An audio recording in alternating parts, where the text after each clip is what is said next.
Welcome back to Kin in Line. I make this part 122. It's the late 1980s in Port Elizabeth, and I think we have here Jennifer Ferguson. She became quite popular as a musician at the time, and I remember attending a concert featuring her. She later emigrated to Europe somewhere, and I think there's still a case pending between her and Danny Jordan, the former mayor of Port Elizabeth and SAFA president. Yeah, enough about him, said about him the better, or the less said about him the better. So at one of these concerts, I was fascinated by this chap. He had a Charles Manson look about him. I think he actually played the flute I've got a drawing of him playing the flute on one occasion. But here we just had him sort of checking out the performance, and it's made for some quite interesting sketches.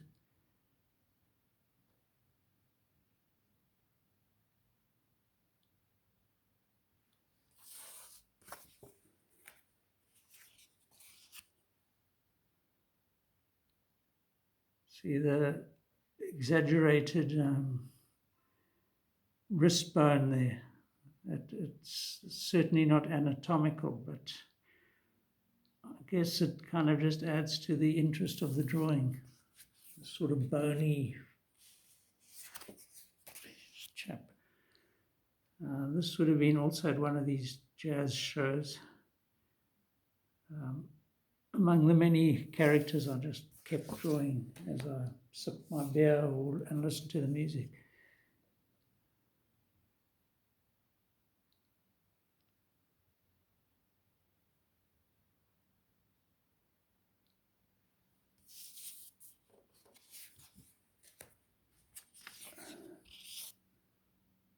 Quite a pensive looking soul here.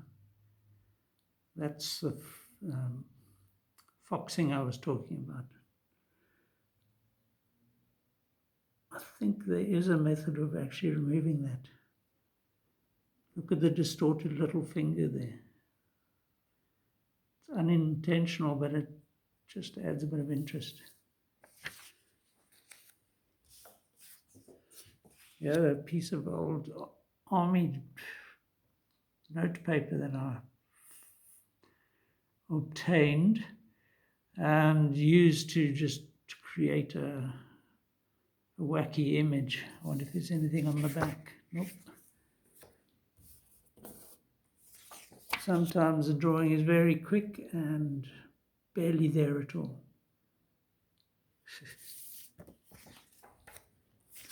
There's another one.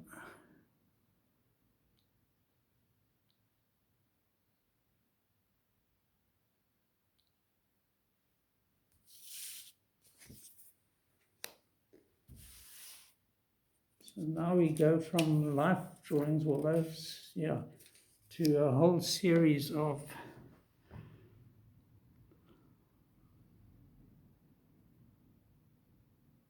drawings of creatures of the imagination or simply of the subconscious. And this looks a lot like my old friend, the late,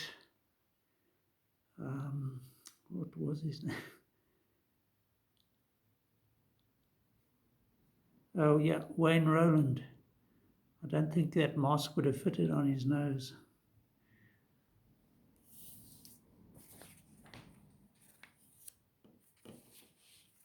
And I've done this sort of thing before. A multi-headed creature.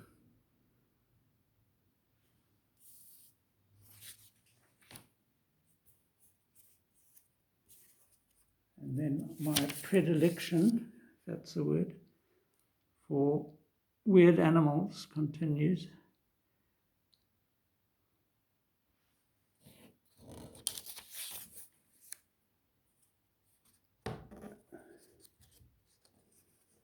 This one always reminds me of something out of the Beatles' Yellow Submarine. This could be the Nowhere Man, one of the Blue Meanies.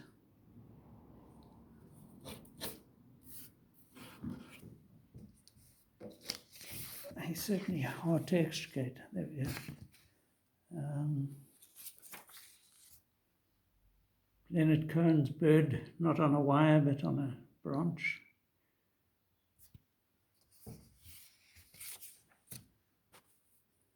And one of the Nashville Cats.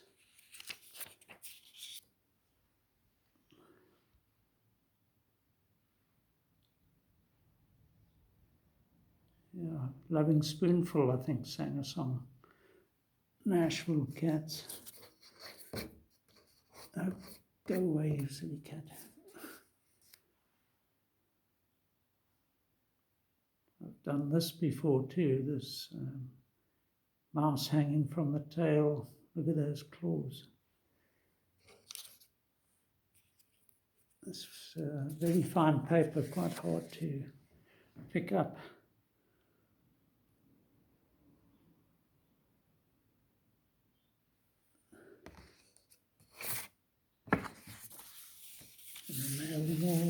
Yeah. Okay. So here I actually watercolored this, which works quite well. Are they eyes? Are they nostrils? Anything's possible here, you know.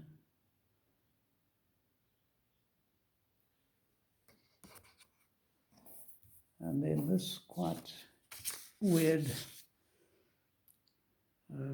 combination of two heads in one.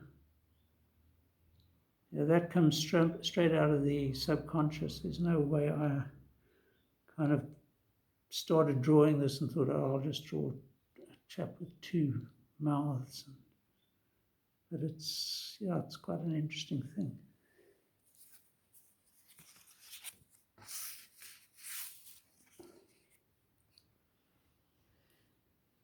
And what is this?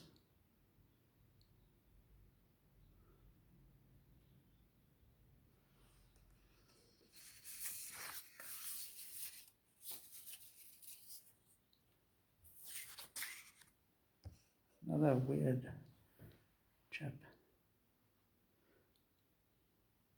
It's definitely an eros suggested here.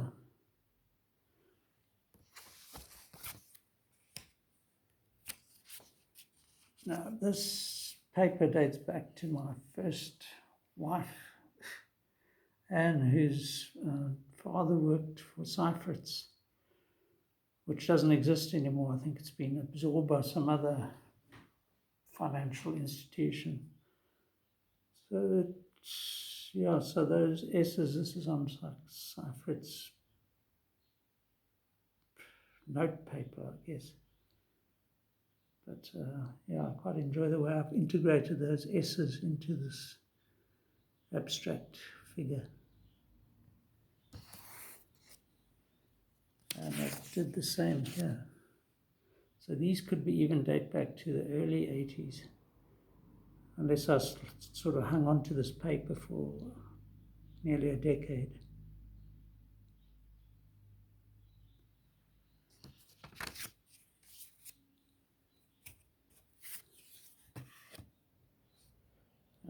The irony of those who would fight for peace.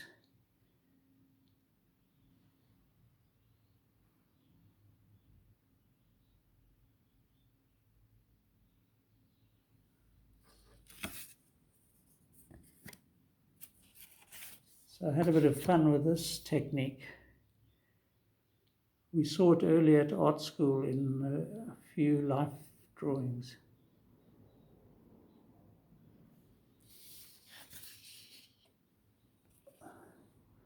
And naturally, probably this is post my divorce, between ladies, as it were.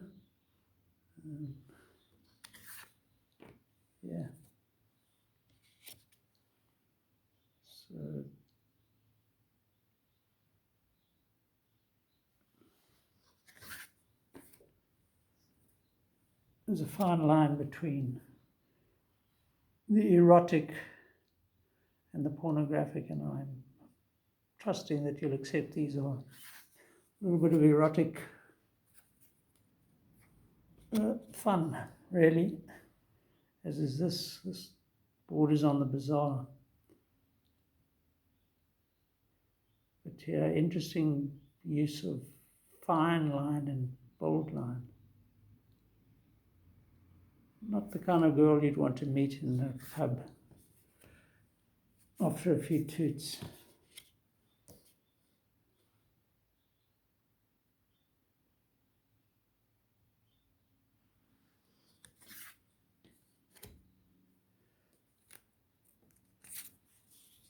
I almost feel I've done this one before somewhere.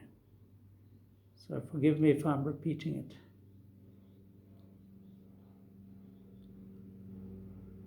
In fact, with Shakespeare bowing out here, I think we're going to have to call it a day.